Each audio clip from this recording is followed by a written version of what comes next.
Então, bom dia, todos bem-vindos. Vamos começar o estudo de hoje com uma leitura de harmonização do livro Vinha de Luz, a psicografia de Chico Xavier, Espírito Emmanuel. A lição que veio para a gente hoje é a 67, Adiante de vós. Mas ide dizer a seus discípulos e a Pedro que ele vai adiante de vós para a Galileia. Está registrado em Marcos, no capítulo 16, versículo 7. É raro encontrarmos discípulos decididos à fidelidade sem mescla, nos momentos que a luta supera o âmbito normal. Comumente, em se elevando a experiência para maiores demonstrações de coragem, valor e fé, modifica-se-lhe o ânimo de imediato. Converte-se a segurança em indecisão, a alegria em desalento. Multipliquem-se os obstáculos e surgirá a dolorosa incerteza. Os aprendizes, no entanto, não devem olvidar a sublime promessa do princípio, quando o pastor recompunha o rebanho disperso.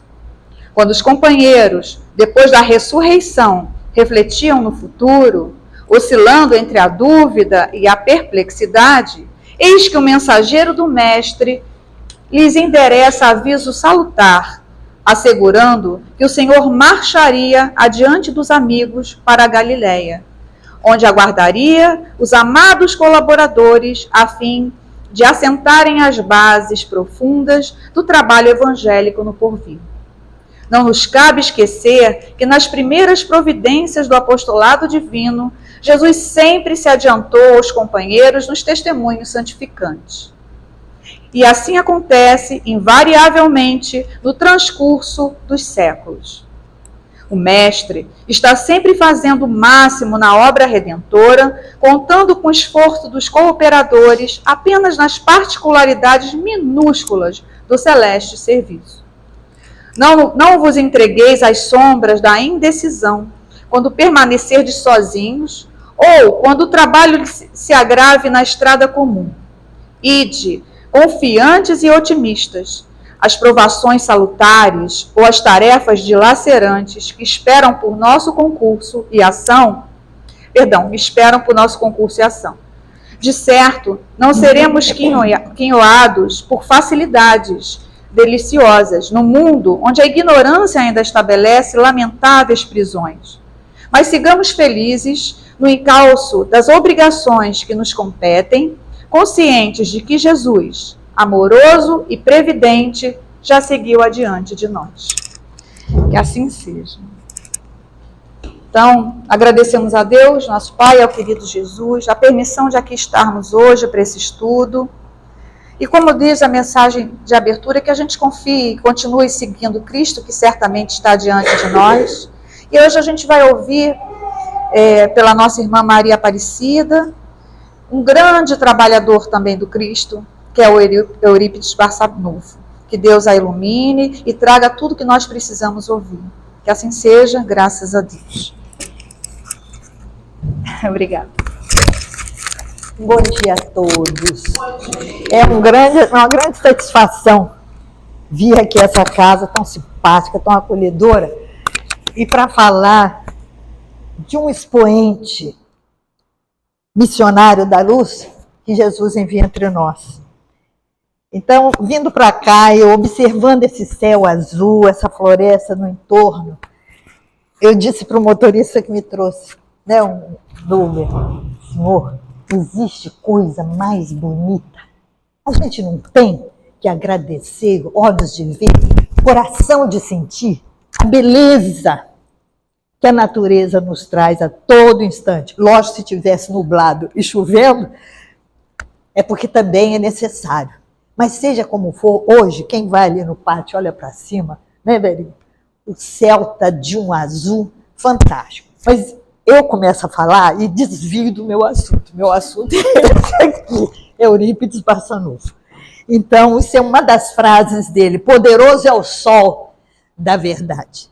Então, a gente sabe, principalmente aqui no Brasil, em que a gente recebe, através das mãos do Chico, pelas ideias de Humberto de Campos, um livro chamado Coração do Mundo e Pátria do Evangelho. Será que alguém aqui ainda duvida disso?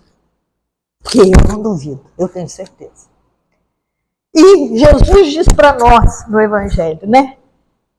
Eu não vim para os sadios, eu vim para os doentes. Então, o Brasil, coração do mundo, abre as suas portas para nos receber. Espíritos endividados que não tem mais como. Por isso que a gente tem essa diversidade, não só das mais diferentes vertentes religiosas, como busca acolher a todas, porque essa é a nossa função. Pátria do Evangelho. O que é o Evangelho para nós? Né? É a rota, é o caminho, é a direção, porque vai dar aonde? No nosso Cristo, grande governador planetário. Então, esse governador planetário, ela leu as primeiras palavras ali que Emmanuel, muito sabiamente, tira do Evangelho, né?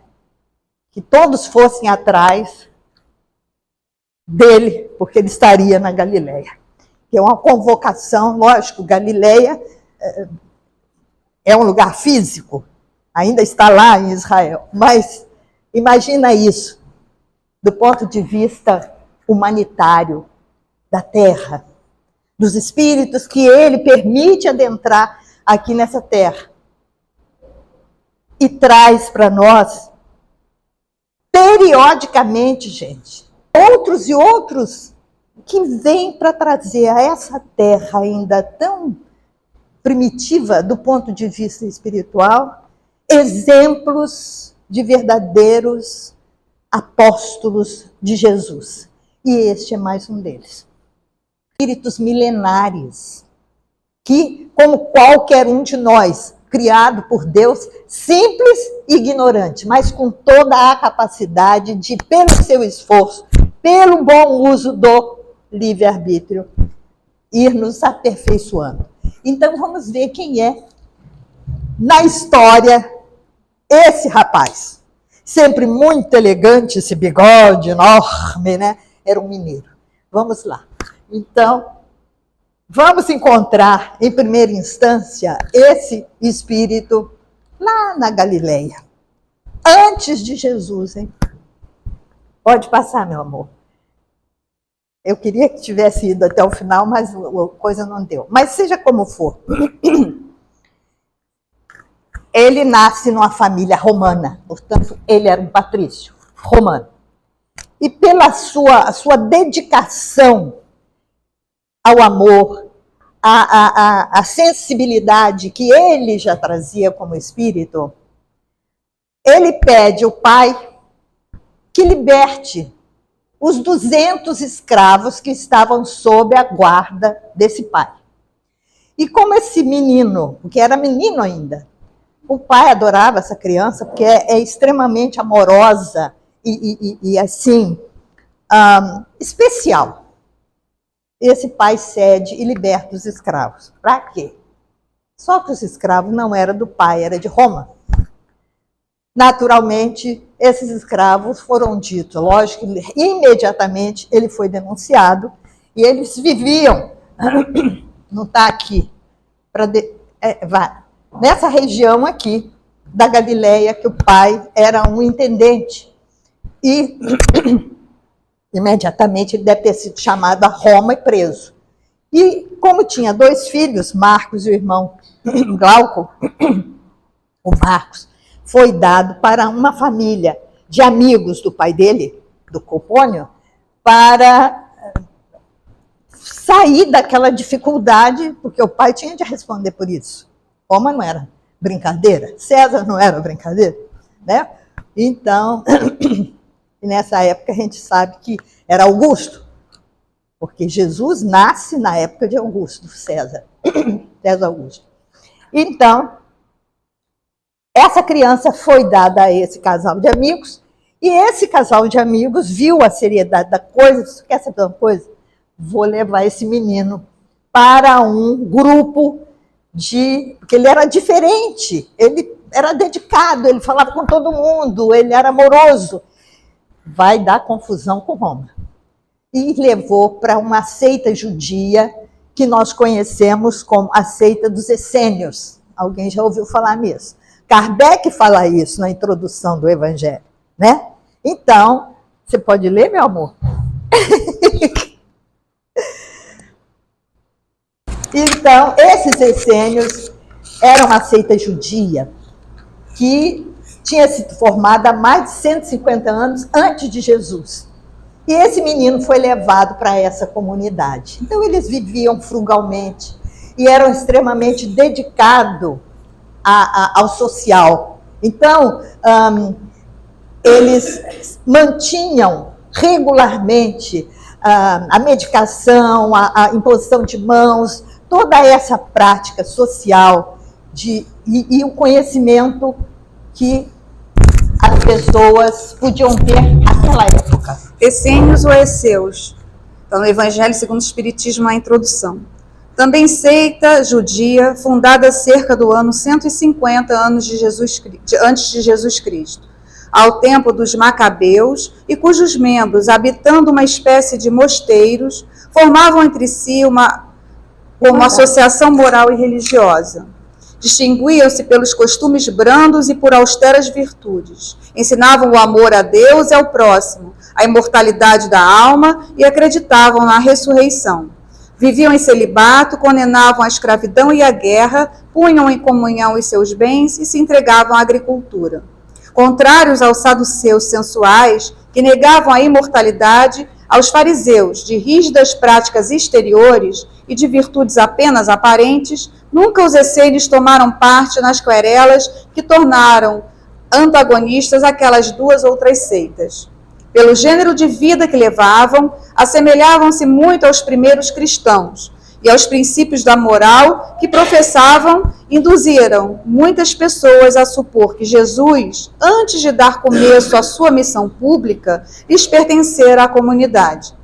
É certo que ele há de tê-la conhecido, mas nada prova que se lhe houvesse filiado, sendo, pois, hipotético tudo quanto a esse respeito se escreveu. Obrigada, muito bem. Então, minha gente, vocês veem o sentido bem semelhante dos primeiros cristãos, os essênios, já antes da mensagem, antes de Jesus na Terra, já traziam esse pensamento. E eles, além de tudo, pode passar, eles eram muito... pode passar.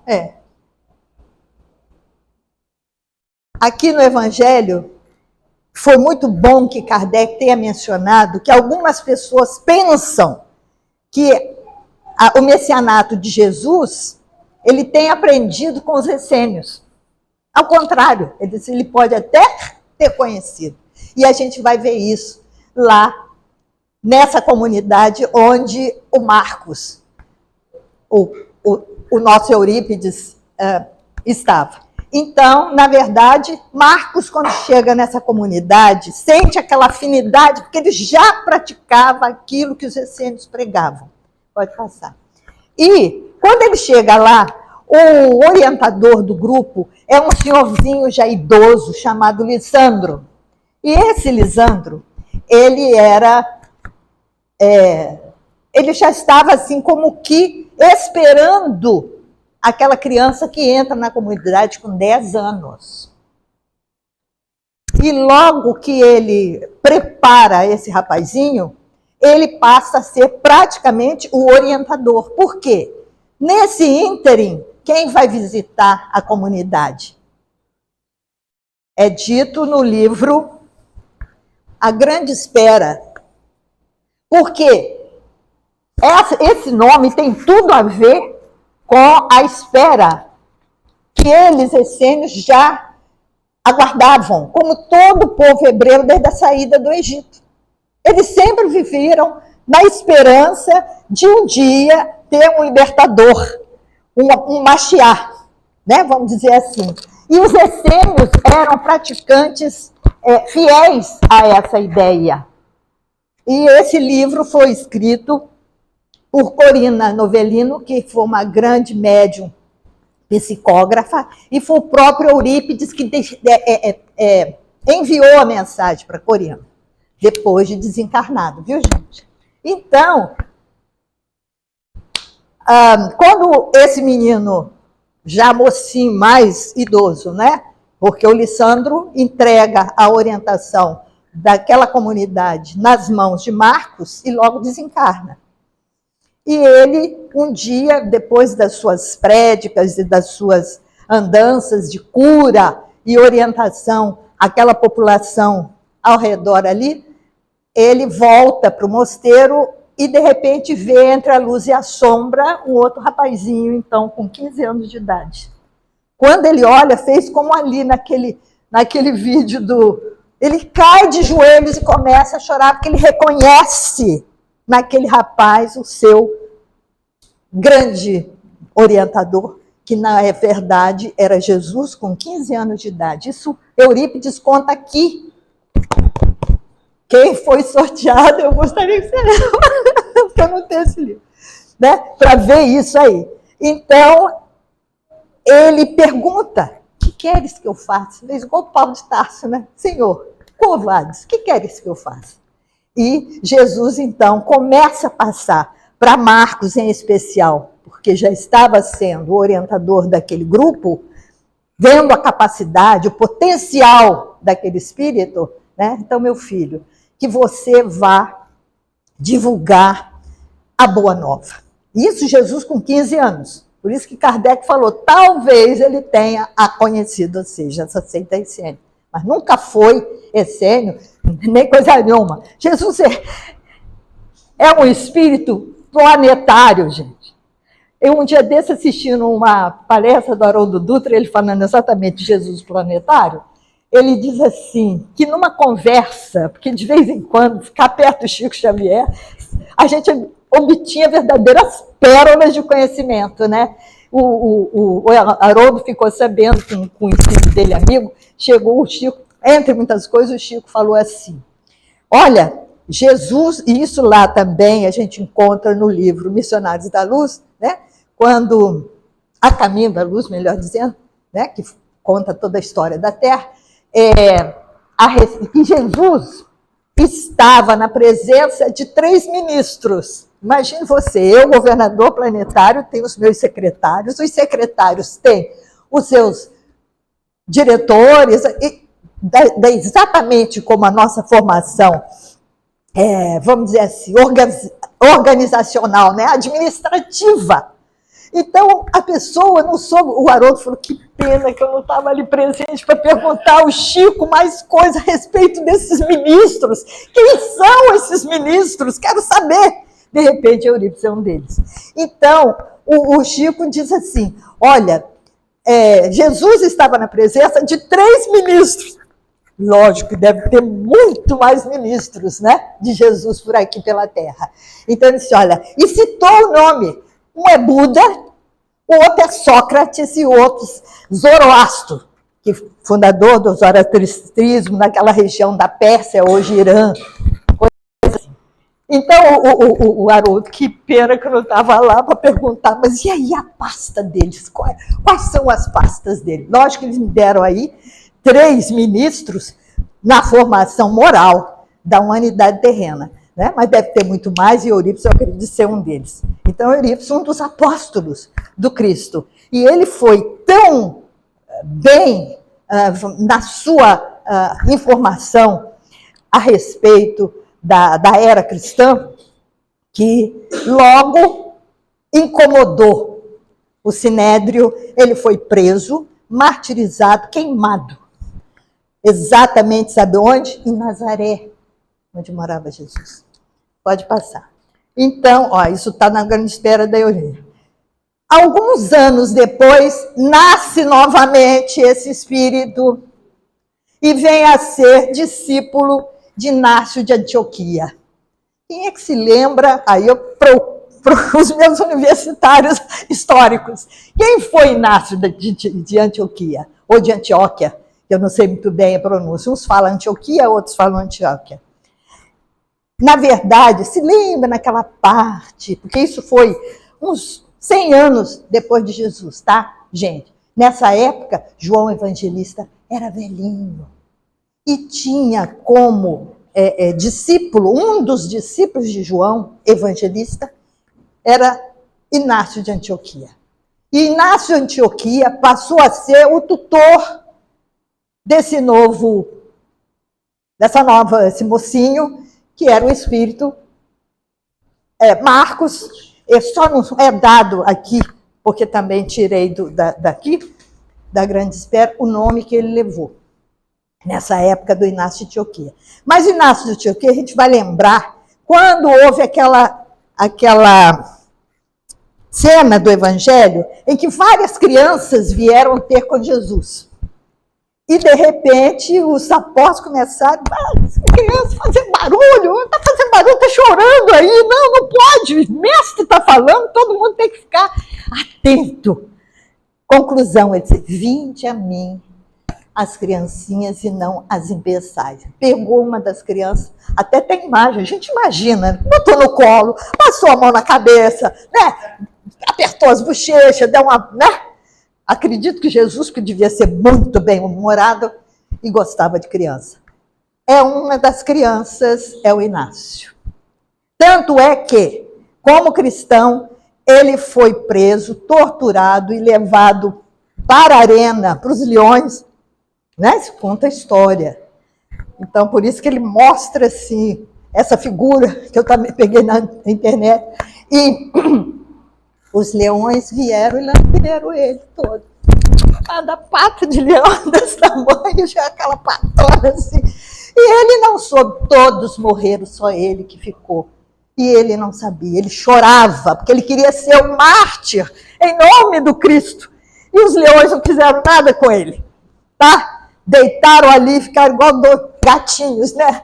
Não é o nome do seu gato? Jorge Antônio. Esse nome de gato. Então, o Jorge Antônio deita nos pés do discípulo do Inácio de Antioquia. Então, a vida inteira ele foi dedicado à Boa Nova, aos evangelhos, e chorava, porque ele se sentia rejeitado. Ele não pode ser o apóstolo de Jesus, morreu de velhice, viu, gente? Mas nesse ínterim todo, ele instruiu muito bem esse rapazinho, que tinha contato não só com Inácio, como também com João Evangelista, na esperança de fertilizar com boas sementes, aquele solo daquela região. Pode passar. Então, aí a gente vai encontrar já um patrício, Rufus, melhor dizendo, e quem conta isso para nós, Emmanuel, no livro Ave Cristo. Então, há uma história fértil desse espírito fantástico que vem nascer aqui no Brasil. Então, Rufus era um escravo nascido nas antigas Gálias, mas foi levado para Roma, para o seu dono, Tassiano. Isso está no livro Ave Cristo. Quem já leu vai lembrar disso que eu estou falando, né? Que o Emmanuel conta essa história. Ele era obrigado, todos os escravos, eles começaram a verificar, Roma começou a observar, que muitas pessoas, principalmente os escravos de baixa renda, os que tinham dificuldade, se socorriam nas palavras dos primeiros cristãos, se sentiam acolhidos. Mesmo que morresse, eles sabiam que não morriam, que a vida continua. Então, ele foi obrigado a se ajoelhar perante a estátua da deusa Cibele, que era uma das deusas romanas, né, pagãs. E ele não aceitou de jeito nenhum. Então, ele dizia que era cristão e que ele não iria reverenciar. A única pessoa que ele reverenciava era Jesus Cristo. E por força das circunstâncias, porque a época, apesar de ser a época de Constantino, chamado Constantino Grande, 300 e pouco depois do Cristo, o fundador de Constantinopla, hoje Istambul, Constantino estava frequentemente em guerra, então tinha outros Césares. Tinham modificado, tinham tirado, botado um outro César lá em Roma, e ele tinha determinado que todo mundo que encontrasse os chamados cristãos podia pegar, trucidar, matar, fazer o que quisesse.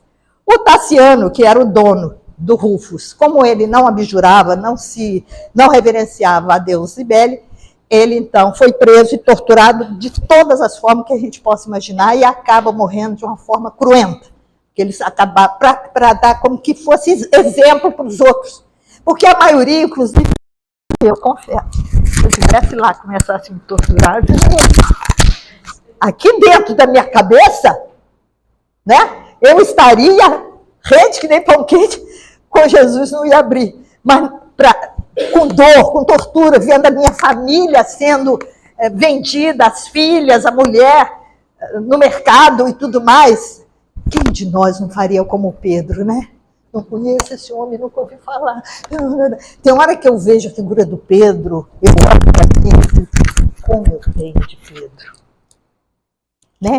Aí cada um de nós olha para dentro e vê quanto de Pedro tem dentro de nós, nessa fase do Pedro desconhecedor, porque depois ele passa a dar o testemunho até o final. Pode passar, meu amor.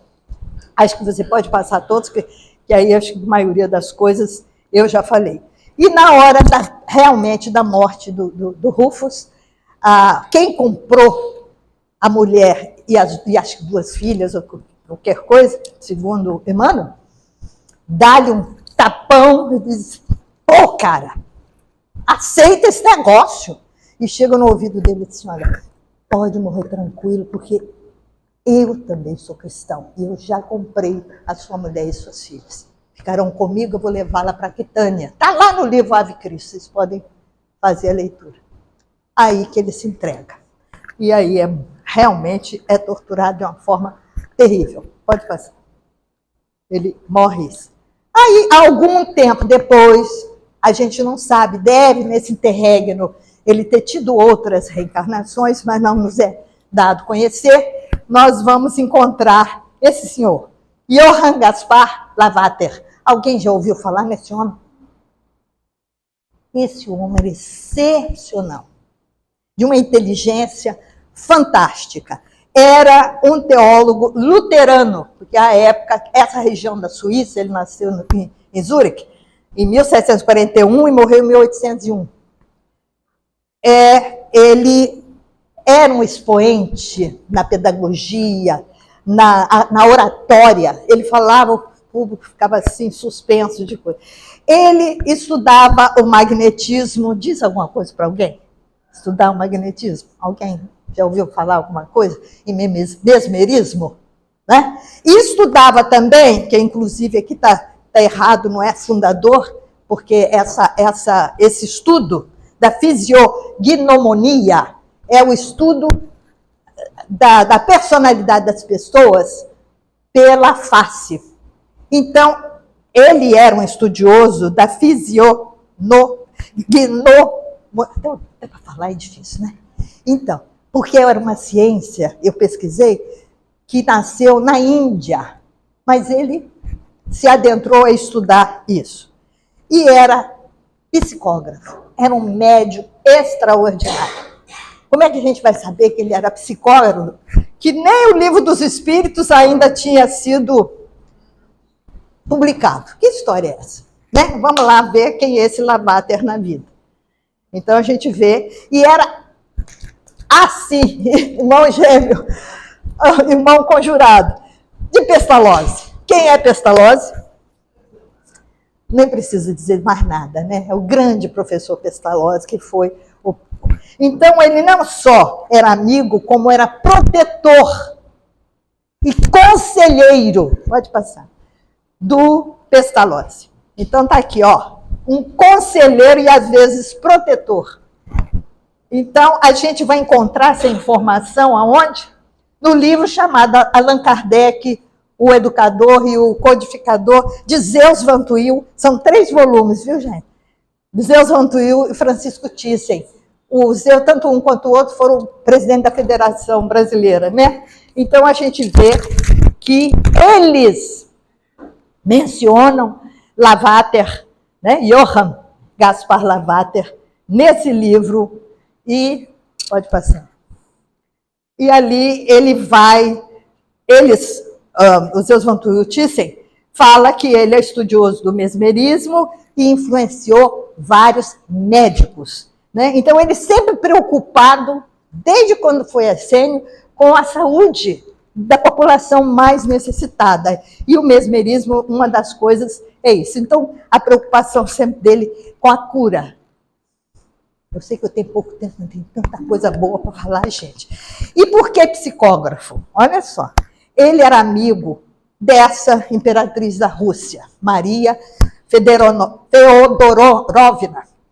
e trocava correspondências com ela, sendo que uma das cartas, ou algumas cartas, ele dizia que era um amigo que já estava na pátria espiritual. Então, ele estava, na verdade, psicografando para essa mulher, dando várias orientações para o povo russo. Então, continua. A gente vai encontrar essas cartas mencionadas pode passar, por Kardec na Revista Espírita de março. Eu fui lá ver. Tem acho que 2 cartas que integralmente o Kardec escreve na Revista Espírita de março de 1868, algumas cartas dele. Então, Kardec diz assim: a leitura dessas cartas me tocou pelas ideias filosóficas. Olha, ele já tinha morrido. Ele morreu no ano que o Kardec nasceu, praticamente, né? Então, eminentemente espíritas, que encerra sobre relações que existem entre o mundo visível e o mundo invisível, a mediunidade intuitiva e a influência dos fluidos nas manifestações, né? Pode passar, amor. Então, vai dizendo aí, olha só, as qualidades dele. Pode passar. Ah, sim, é mencionado por Manuel Filomeno de Miranda no livro Tormentos da Obsessão. Exatamente. Falando sobre essa figura. Quer dizer, essa figura foi um expoente do espiritismo antes que o espiritismo chegasse no mundo. Quer dizer, ele não vai adiante de mim o anjo. Me siga que eu estou indo para Galileia. Ele fazia isso. Então, vamos lá, continua. E aí, ainda encarnado, defendia os princípios espíritas sem conhecer o espiritismo. Então, depois de desencarnado, ele dava mensagens nas sociedades de estudos espíritas de Paris, que era aquele grupo que todo mundo sabe que foi praticamente o primeiro centro espírita do mundo, não é?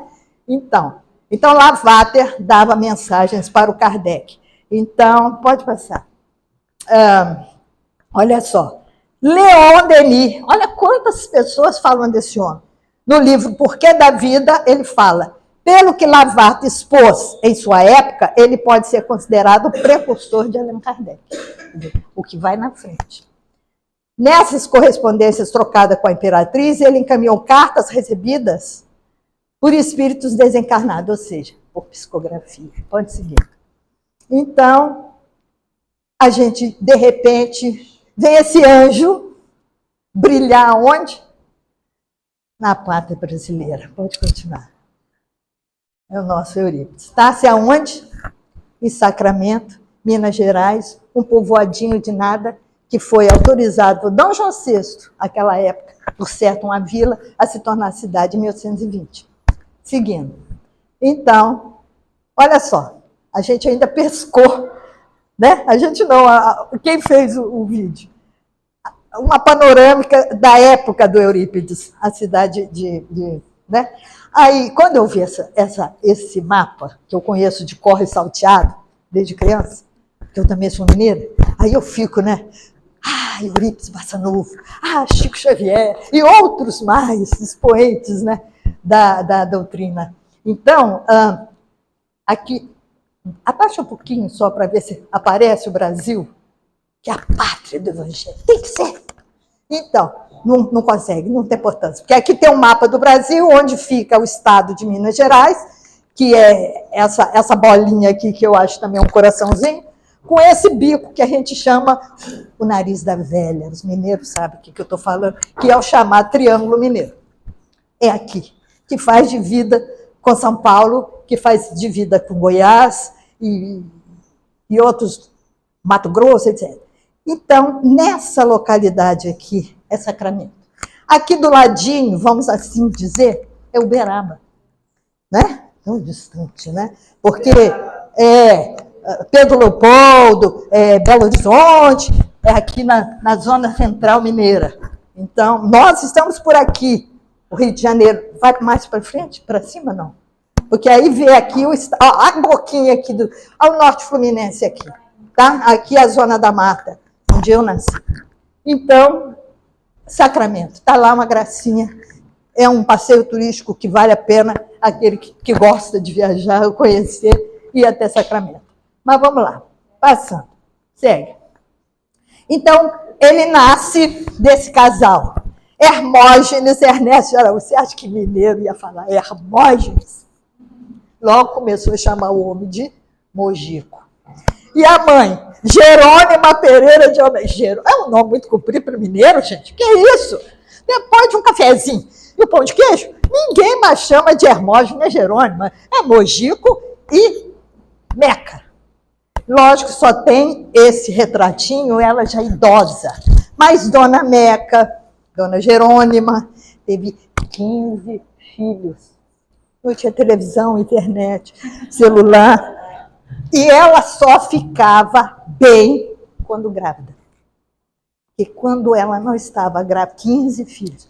O Eurípides era o terceiro da família. Dona Meca, ela tinha uns desmaios, tipo assim, uma epilepsia, um troço que ninguém sabia. O menino, quando se deu por si, ficava muito preocupado com essa mãe. Então, a vida inteira do Eurípides era fazer coisas para ajudar a salvar a mãe, a querer a mãe. Imagina uma criança pequena, já com esse coração enorme que ele possuía, ver a mãe lá se estribuchando toda hora. Deve ser um trauma muito grande. Então, o desejo dele era curar a mãe. E como ele tinha um passado de curas, e curas, e curas, como não curar minha mãe? Muito bem, pode passar. E aí, o pai recebeu, era um paupérrimo, gente, essa filharada toda só era rico de filhos. O pai é mandado para tomar conta da estação de Cipó, uns 14 quilômetros distante de Sacramento. E logo depois mudaram para Sacramento, porque as criançadas precisavam ir para a escola. Vamos lá. Então, o Eurípides, ele volta para Sacramento e forma uma pequena venda. Quem conhece essas vilas de interior sabe do que está mostrando ali. São pequenas são casas, porque o proprietário mora ali mesmo, não é? E vende de tudo, secos e molhados, mas no caso do seu Mojico, mais era peças de roupa.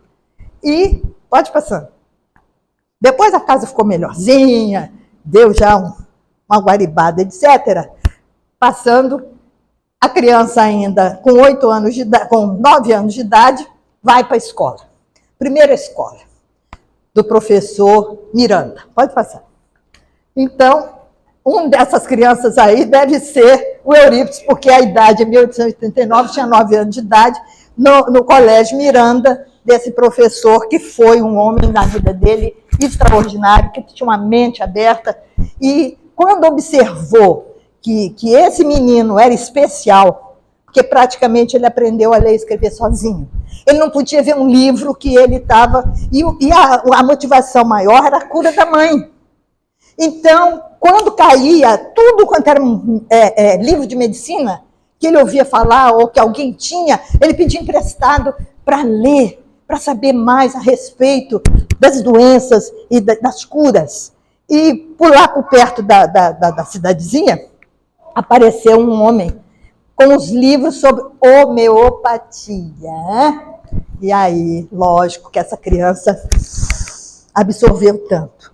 E o professor Miranda, quando uns 3 anos depois, ou seja, ele já devia ter quase uns 12 anos de idade, falou para o pai assim: olha, seu Mojico, eu não tenho mais nada a ensinar em Eurípides, porque ele é que me ajuda com os novos alunos e os retardatários, aqueles mais burrinhos.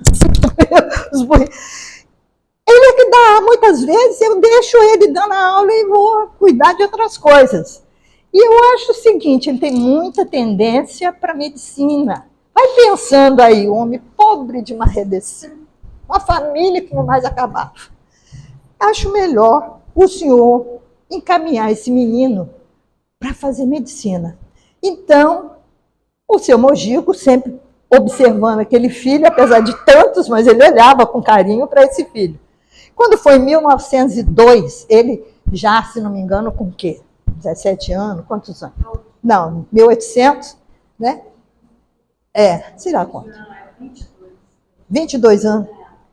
O seu Mojico vem no Rio de Janeiro, porque é a única escola de medicina, a única faculdade de medicina, formação de médicos, era no Rio de Janeiro. Isso lembra alguém alguma coisa, hein? Mais ou menos nessa época?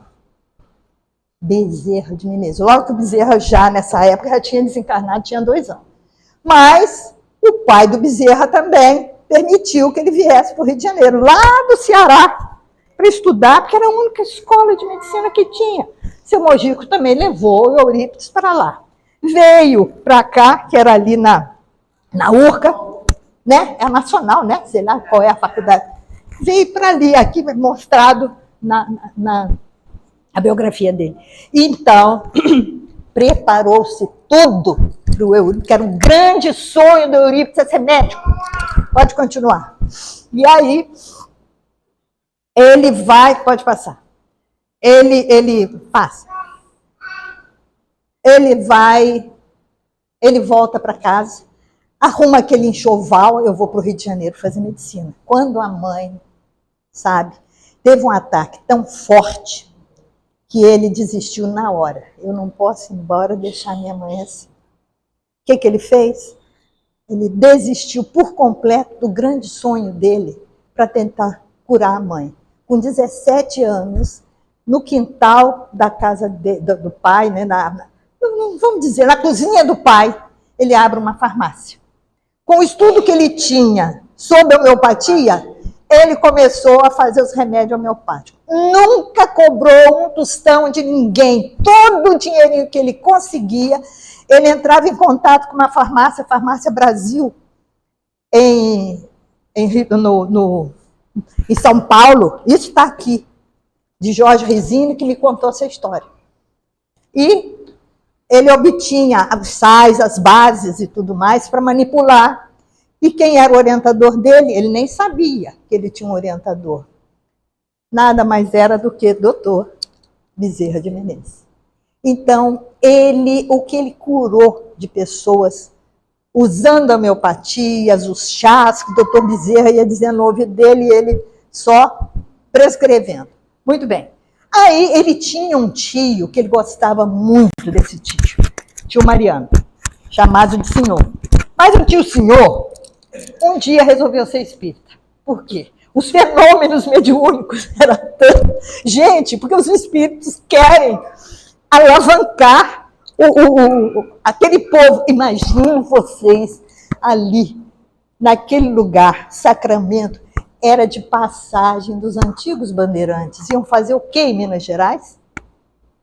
A busca do ouro, das esmeraldas, das pedras preciosas. Faça ideia, só viviam a cata dos bens materiais.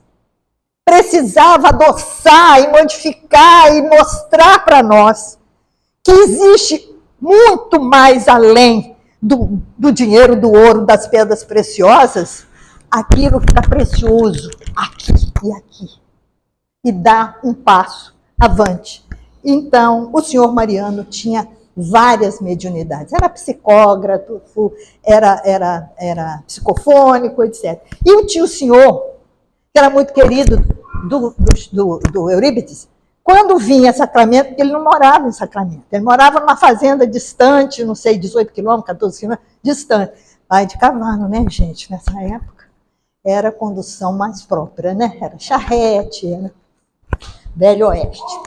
Então, o tio senhor vem na casa de Eurípides, e normalmente quando ele vem não tem como voltar no mesmo dia, porque são muitas horas a cavalo. Ele pernoita lá. E o Eurípides, muito preocupado, há de se dizer que não só o Eurípides, mas toda a família eram extremamente católicos, como a minha família também era. Então, centro de Minas Gerais, pessoal ultra católico. Católico caixinha. Imagina vocês. Não vai admitir outra religião nenhuma. Porque eu me lembro que na cidadezinha que eu morava, eu tinha uns 10, 11 anos, começaram a aparecer os primeiros chamados protestantes. Meu Deus, como a gente discriminava! Então era altamente discriminado, que é uma sociedade muito fechada. Ainda hoje os mineiros é meio fechado. Já está melhorando um pouquinho, né? Porque o sentimento também chega, não vai pelo amor, vai pela dor. E o tio pernotou na casa do Eurípides, e ele muito religioso.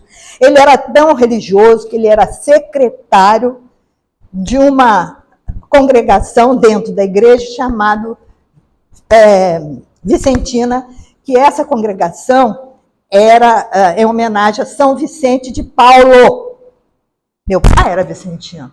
Então eu me lembro, pequena, papai indo no comércio, assim, porque eles pegavam o que hoje nós temos, a Bolsa Família, Bolsa Fraterna,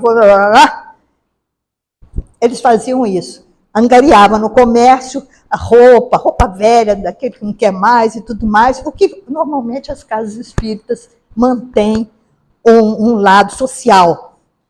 E Eurípides era o coordenador de tudo isso. Ele era tão dedicado à igreja que, à época, ninguém podia ler a Bíblia que não fosse padre. Gente, pode ser um negócio desse? 1900 ainda era assim. Ninguém podia. Você lembra que a missa era o padre rezava de costas e em latim? Eu peguei isso. Eu peguei. Coisa horrorosa. E aquele João Paulo, um daqueles papas é que João 23 é que acabou com essa história. Muita gente deixou de ser católico. Para você ver o que é caixinha. Não abre a cabeça. Não procura conhecer, porque no momento que você conhece, a sua visão amplia, né? Conhecereis a verdade vos libertará. Muito bem. O tio Senhor na casa dele, ele falou, meu tio, eu gosto tanto do senhor. Por que o senhor se enveredou por ele? Isso é coisa do demônio. O senhor está enfeitiçado, está assim, está assado. Vai pregando, doutrinando o tio. E o tio olhando com aquela cara de pastel, provavelmente deixando o burrinho falar. Aí ele falou assim, olha, meu filho, eu tenho aqui um livro comigo. Você que é tão dedicado às letras, que gosta, é tão curioso e gosta de estudar, não vai fazer mal nenhum, você não vai para o inferno por causa disso. Lê esse livro. Pode passar aí, por favor. O tio, pode passar. O tio entrega nas mãos de Eurípides esse livro do Leon Denis, Depois da Morte. Vai. Já estava quase umas 6 horas da tarde, já estava todo mundo, as galinhas indo para o galinheiro, era a hora que os mineiros iam dormir. E o Eurípides também. Ele vai, o tio dormia no mesmo quarto. Ele passou a noite inteira, imagina, aquele tempo sem luz, sem nada, luz de vela, ele lendo esse livro Depois da Morte. Foi a noite inteira. Quando chegou de manhã, ele sentiu, eu não esperava que eu ia encontrar tanta ressonância em mim, nas palavras desse senhor, né, francês, que ele provavelmente, não sei se foi traduzido ou não, e outra. O Eurípides era tão cabeça feita que ele aprendeu com o juiz de direito, com poucas aulas, falar francês e escrever maravilhosamente bem. E, se não me engano, alemão. Então, o tio falou, então fica com você o livro. Eu posso ficar? Pode. Aí ele foi ler de mais devagar. O tio foi embora. Disse, olha, eu estou te esperando lá na Fazenda Santa Maria, porque eu formei um grupo e nós, periodicamente, ou toda semana, nos encontramos para fazer uma sessão mediúnica. Vai lá. Ele falou, sessão mediúnica? Mas nunca. Passa. Aí,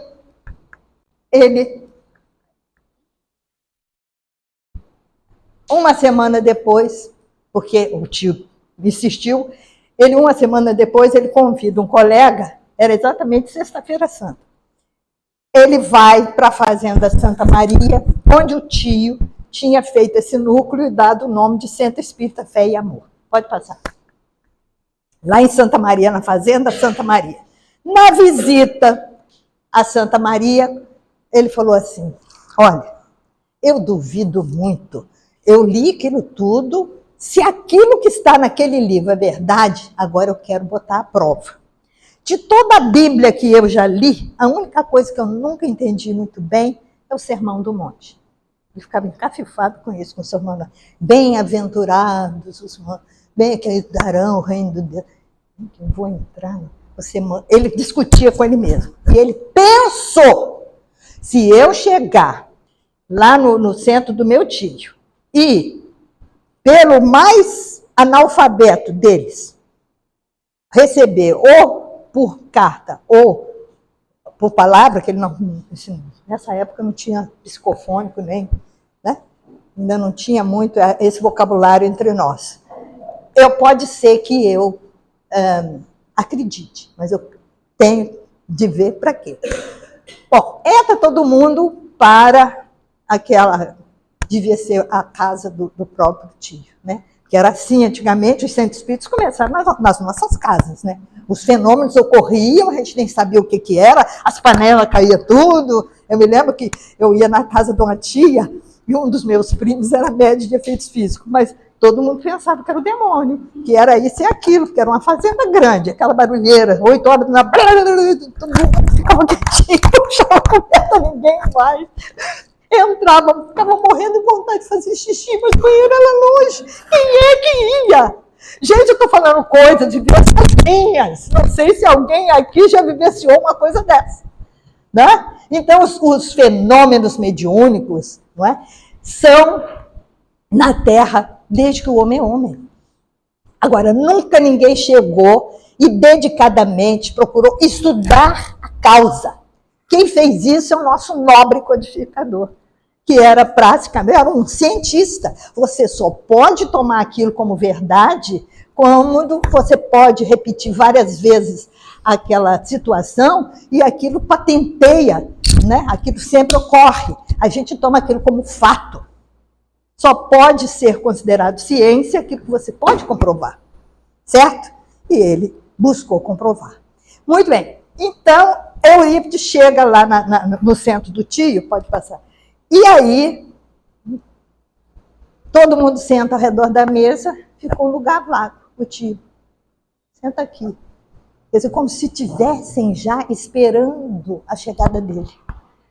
Aí fizeram a prece e tudo mais, o pessoal começou, uns psicografavam, outros. E, de repente, um senhor, um lavrador, analfabeto, entra em transe, levanta e começa a falar. E o Eurípides tinha pensado na explicação do Sermão do Monte, não é por qualquer um, não. João Evangelista. Tá? Isso está em Mateus. Essa história do Sermão do Monte é Mateus que escreve. Mas ele pede que João Evangelista fale. O homem deu uma explicação que ele ficou... Ele era um professor, um homem de letras, um homem conhecido, falava línguas e tudo mais, pelo um analfabeto, falando as palavras que falaram. Quando encerrou aquela prédica, ele começou a ficar meio nevoado e tal, e pum, bateu com a cabeça na mesa. Aí foi com ele. Vamos ver onde aparecem as mediunidades de Eurípides de Barçanufo, né? Então, quando ele chega e entra, né? Então, quem vem falar com ele? Quem é? São Vicente de Paulo, quer dizer, são da Igreja Católica, mas Vicente de Paulo, exatamente aquele que ele, na Igreja Católica, buscava ter o mesmo comportamento, porque o Vicente de Paulo foi chamado o apóstolo da caridade lá na França. Por quê? Era o confessor daquelas rainhas, dos reis, etc., dos nobres. E sempre estimulando aquelas mulheres a confeccionar roupinha, a separar uns pãezinhos e tal, porque enquanto ele atendia os nobres, à noite ele saía, sem que ninguém soubesse, naquelas noites frias de Paris, que isso aí é cantado em prosa e verso, né? Para atender aos pobres que normalmente muito mais do que dos nobres, né? E elas, as madames, as nobres, mandavam as empregadas. Eu? Trabalhar? A minha empregada pode ir. Então, mérito para os empregados. Muito bem, tenho certeza que não reencarnam tanto, né? Então, mais nós aqui ainda continuamos aqui, né? Se lembra aquela história da rainha de França? Isso está no Evangelho. Muito bem. E aí, ele diz ser, aqui a palavra está errada, guia espiritual do Eurípides desde o berço.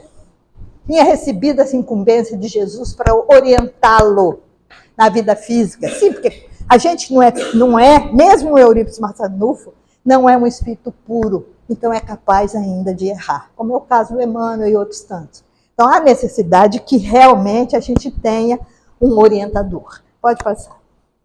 E aí, outras coisas São Vicente revelou. As orientações de São Vicente. Vamos ver as orientações de São Vicente para ele. Abandone sem pesar e sem mágoa o seu cargo na congregação. Olha só. Convido-o a criar outra instituição, cujas bases será o Cristo e cujo diretor espiritual serei eu. E você, o comandante material. Afaste-se de vez da igreja. Então, é uma das recomendações de São Vicente. Pode passar. E eu não contei para vocês que em 1901, esse garoto, que era 21 anos, sei lá quanto, ele fundou a Gazeta, ou seja, um jornalzinho em Sacramento. Você vê a cabeça desse rapaz. Um jornalzinho que dava notícia de toda a região. E também, em 1902, ele fundou um colégio, junto com outros, inclusive com o padre, que era muito amigo dele, o Liceu Sacramentano. E assim foi levando, formou várias turmas e tudo mais, né? E o São Vicente ainda continuou na sua orientação para ele. Quando você ouviu o espocar dos fogos, o repicar dos sinos, porque isso é muito significativo, gente. Esse repicar de sinos, não é? É como se fosse o chofar no dia do perdão entre os judeus, né? O som das músicas sacras, isso fala muito de perto o nosso coração, porque são milênios, gente. 2000 anos de igreja católica, né? A gente passando por toda a Idade Média, tudo isso fica muito presente na nossa cabeça.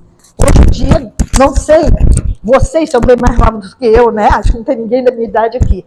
Mas isso para mim, eu entro numa igreja, é diferente, sabe? Eu venho de lá. Então ele fala, não se sinta magoado nem saudoso, porque o Senhor nos oferece um campo mais amplo de serviço e nos conclama a ação dinamizadora do amor, que está em toda parte, né? Ele podia continuar na Igreja Católica, mas a missão dele não era aquela, né? Não é que a Igreja Católica estava errada em alguns princípios, realmente. Ai, acabou a hora, eu nem cheguei a falar dos feitos de Eurípides. Então tá, ok, então vai passando aí. Só para a gente não perder. Nessa época, pode ir passando. Então, ele já dá essa recomendação, ele renuncia, chega para o padre, pega aquela papelada, aqueles livros, aquelas coisas todas da congregação de São Vicente, dá para o padre e diz, padre, olha, a partir de hoje eu sou espírito. Pronto, o padre quase morreu. E aí, ele começa, você é louco. 15 minutos depois, a fofoca já corria a cidade inteira, lógico, porque a cidade pequena é assim, você dá um grito aqui, ele sabe até a cor, quem gritou, que hora foi e a cor do grito. É ou não é? Não sei se vocês já vivenciaram isso, gente. Quem já viveu em cidade pequena, fofoca é o que não faltam. E aí todos começaram a desprezá-lo, inclusive o pai e a mãe. O pai achou que ele tivesse ficado louco. O meu filho estuda tanto, pirou na batatinha. Então, segue aí. Então, ele foi repudiado para todo mundo. Como ele já havia, pode passar, ele havia, com amigos, fundado, aqui mostrando os espíritos que vinham através da psicografia do eu. Olha só, olha a qualidade. Maria de Nazaré, Sócrates, Celina, e todos esses, Santo Agostinho, Jordano Bruno, Orígenes, os pais da igreja, pode passar. E aí, Lacordaire, olha só, todos da codificação, né? E outros menos cotados, Joana d'Arc, olha lá, Samuel Hahnemann. E ele continuando com a farmácia dele, e com o periódico, e com o Liceu Sacramentano, que ele, junto com o padre e outros, fundaram a escola. E aí, o que aconteceu? A colégio cheio, né? Uns 300 alunos. Os pais começaram a tirar as crianças quando souberam. Ele foi totalmente rejeitado. Mas amigos já tinham convidado a ele para ser vereador da cidade. Que aí ele entra na vida política. Ele não quer, mas o pai dele é muito ligado à política. Meu filho, todo mundo está querendo você. Porque ele era de uma moral, gente, top. Primeiro que disseram, queriam casá-lo aqui, acolá, ele disse, eu estou casado com a pobreza. Acabou logo a encrenca. Muito bem arrumado, sempre de terno, gravatinha borboleta. Essa figura que sempre aparece aí, aquele bigodão, um rapaz devia ser bonito na época. Vamos lá, o tipo, né? Pro tipo. Mas ele nunca namorou ninguém, olha só a figura. Impoluta, sempre de terno e sempre dando aula para os outros e tal. E ele, então, é eleito vereador da cidade. Como vereador, ele trouxe para aquela cidade um avanço incrível. Primeiro, luz elétrica. Olha, Minas Gerais, aquele tempo, luz elétrica. Esgoto, água e esgoto, que são coisas básicas para uma vida um pouco mais saudável e confortável. E vamos indo. Isso como político.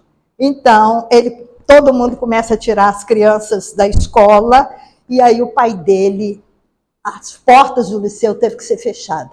E o pai dele, com pouco dinheiro que tinha, comprou uma casa velha, mas tinha um quintal grande, de um promotor de justiça lá, e deu para o filho. Meu filho, olha aqui, faça o que você quiser aqui.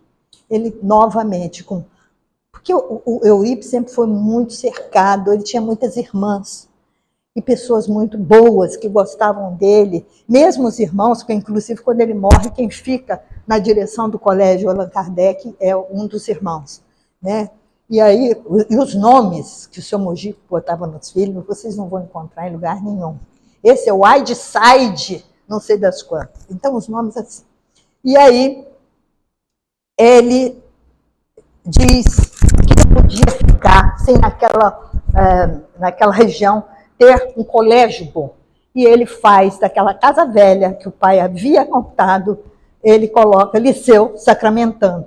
Mas as crianças não vinham.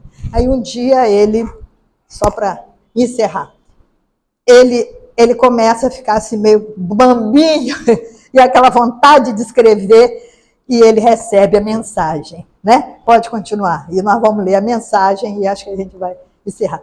Não feche a porta da escola. Apague a tabuleta, a denominação Liceu Sacramentano, que é um resquício do orgulho humano. Em substituição, coloque o nome Colégio Allan Kardec. Gente, está lá em Sacramento até hoje. Naturalmente, hoje museu não é mais colégio. Colégio é em outro lugar, porque não obedecia àquela diretriz, não sei o quê, que em 1975, diretriz de base, não sei o que lá, ele não correspondia ali, ele não pôde continuar com o colégio ali. Então, a família adquiriu outro local, outro terreno para ter o Colégio Allan Kardec. Mas está lá no frontispício do prédio, aquele prédio rosa, lindo, maravilhoso, ainda está lá. Lá funciona o Centro Espírita Amor e Caridade. E acho que o patrono, se não me engano, não sei se é Ismael ou Bittencourt Sampaio, um desses. Então, ensine o evangelho de meu filho às quartas-feiras e institua um curso de astronomia. Ele comprou uma luneta à noite, os alunos ir lá fora. Então, com a mesma base pedagógica de Pestalozzi. As crianças, eu vi, gente, tem vídeo, quem quiser assistir, Colégio Allan Kardec, como é que os diretores, professores dão aula? Pega aquela criançada toda, se é biologia, se é matemática, se é... né? E eles vão para o pátio aprender na natureza, e não tem aquela competição de... Olha, Eurípides fez uma revolução. E assina, Maria, você precisa mais alguma coisa? Uma recomendação dessa? Que eu abraçarei, eu botarei o meu manto de proteção. A partir daí, minha gente, foram muitos. E ele sempre com a farmacinha dele, as irmãs ajudando, lavava os vidros, fazia aquelas bolinhas, os papeizinhos, aquela coisa toda e seguiu. O que ele fez de cura, inclusive da mãe, porque quando ele se torna espírita e a mãe leva aquele choque porque o filho deixou a igreja católica, cai estribuchando. Ele com outro amigo lá do senhor, do tio senhor, vem dar o passe na mãe. Aí se apresenta através do senhor, do tio senhor, um espírito obsessor da mãe desde que ela era garotinha. E diz o porquê que obsidiava a mãe. Quando o senhor voltou assim, que o espírito foi doutrinado pelo Eurípides, nunca mais Dona Meca teve nada. E se manifestou também médium psicógrafa e de cura. Está aqui nesse livro. Tá? E ele tinha todas as mediunidades que são descritas no livro dos médiuns. Para encerrar, eu digo para vocês. O Eurípides, pode passando aí, ver se pelo menos as imagens que você... A primeira turminha dele, no Colégio Allan Kardec, em 1910. Passa a outra, que eu acho... Essa é fenomenal. Essa é fenomenal. 1913. Gente, vocês observaram? Não. Não. Essa. Gente, quem é que a gente vê aqui? Uma professora mulher. Mulher não trabalhava fora em Minas Gerais nessa época, nem que a vaca mineira tossisse. Mulher não trabalhava. E aqui? O que é que você vê? Um professor negro. Eu falei, esse homem é Deus, que é melhor demonstração de inclusão. 1913, essa fotografia, gente. Ele, Eurípides, ladeado de uma mulher que não podia trabalhar, a não ser prendas domésticas. E um negro. Gente, isso para mineiro é de matar. Que eu era criança, tinha o Clube dos Brancos e o Clube dos Negros, chamava Violeta, o Clube dos Negros. E um branco pintava, tingia de leite o café. E nem o negro não tinha autorização nem de chegar perto do Clube dos Brancos. Gente do céu, eu vivenciei isso. Meu pai, na época de criança, meus avós eram cafeeiros. Era leite de um lado e café do outro. Imagine vocês. Nos anos 40. Eu nasci em 47. Eu vivenciei isso. E estou aqui dizendo para vocês que Eurípides é 10. Para terminar, então, o Eurípides com as curas. Quem era o orientador? Porque ele foi condenado não, ele foi para a justiça, puseram ele na justiça por uso ilegal da medicina. Ele provou, inclusive as pessoas que foram falar com o juiz e tudo mais, que ele nunca cobrou absolutamente nada. E nunca fez absolutamente nada que não fosse dentro da ética. Então, os remédios, ninguém pagava pelos remédios homeopáticos. A cura que ele fazia, inclusive em bicorporeidade, que vocês sabem que uma das... não é mediunidade, é animismo, né? É Deus, a alma dele. Ele fazia como mostrou ali no vídeo, né? Ele dava aqueles cochilos e o espírito ia onde fosse necessário e se materializava no lugar. Fazia partos, consertava braço quebrado, perna, mordida de cobra, tudo que naquele tempo, tiro de espingarda, ele conseguia operar, porque ele olhava e primeiro ele dava uma paradinha assim, né, como todo bom médium, né, e consertava a coisa. O orientador dele era Bezerra de Menezes. Então eu digo a vocês que o Eurípides Barçanufo foi o primeiro médium a fazer cirurgia com instrumento e sem instrumento em Minas Gerais, antes de Arigó. Ele fez várias cirurgias. Parto, então, era um, e fazia partos, ele no lugar, e a parturiente lá, ele ia em bicorporeidade, como fisicamente também ele aparecia e fazia. Além dessas curas todas, curou a mãe e tudo mais, ele também teve um debate entre ele e o bispo de Minas Gerais, que naturalmente o bispo teve que calar a boca, porque Aí a gente vem saber, pelo Chico Xavier, que Lissandro, que tinha sido aquele professor dele lá nos Essênios, quem era? Dr. Bezerra de Menezes. Ele, Eurípides, era aquela criança, Marcos, hoje Eurípides, todos dois trabalhando em prol da humanidade, em obediência ao nosso mestre amado Jesus, como Francisco de Assis, como outros luminares. Gente, desculpe, porque quando eu começo a falar, eu esqueço de parar. Desculpe, mas é essa aí a historinha do nosso querido e amado Eurípides Barçanufo, com esse nome, porque o pai falou assim: meus filhos terão nomes que não vão encontrar em lugar nenhum, porque se eles forem um expoente, e não levavam o sobrenome dele não, se acontecer alguma coisa com eles, eles não têm nada um a prejudicar o outro, ou então ser um expoente e o outro ir nas ondas, não. E o colégio continua na mão da família, não é lá naquele colégio lindo de morrer, todo cor-de-rosa com as letrinhas Allan Kardec em branco, mas continua firme. Eles dizem que eles não recebem alunos, eles recebem espíritos. Continua com a mesmo método kardeciano e do Pestalozzi. E uma coisa, não sei, eu acho que estou deixando de falar, que é importante também. Sim, na espiritualidade, vocês já ouviram falar da colônia Sacramento, né? Quando ele chega na espiritualidade, além dele cuidar de toda a Sacramento cidade, os parentes que ainda estão lá e tudo mais, ele pede a Jesus que, por misericórdia, pedisse a Deus que ele continuasse, como o doutor Bezerra até hoje está na nossa psicosfera ajudando, em que ele pudesse abraçar, aconchegar os espíritos enlouquecidos pela culpa. Principalmente quem? Pode falar. Exatamente, aqueles que faliram como médiums, ou que não aceitaram ou usaram mal. Então, nós, médiums, a responsabilidade, né, de ajudar esse espírito de escola, que é Eurípides Barçanufo, que na espiritualidade ainda continua abraçando aqueles que conhecem a doutrina e usam mal. Né? Então é isso, gente, desculpe. Desculpe mesmo, mas não me chame então, porque eu falo muito. E gosto de história, adoro. Já viu mineiro não gostar de causo? Eu sou de família que conta causos, então eu falo muito.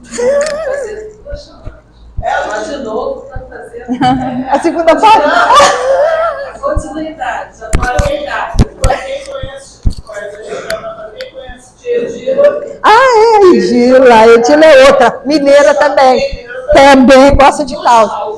A cidade dela é vizinha da minha, também na zona da mata. Ela é de Além Paraíba, sou de Volta Grande. Todos assinaram? Todos? Então, deixa eu só encerrar aqui. Então, vamos agradecer a Deus, nosso Pai, pela essa oportunidade de ouvir um pouco, né, de tanto que esse Espírito fez, de tanto aprendizado que nos auxilia aqui na nossa caminhada. Que tenhamos um domingo de paz e harmonia e um bom retorno para os nossos lares, que assim seja, graças a Deus.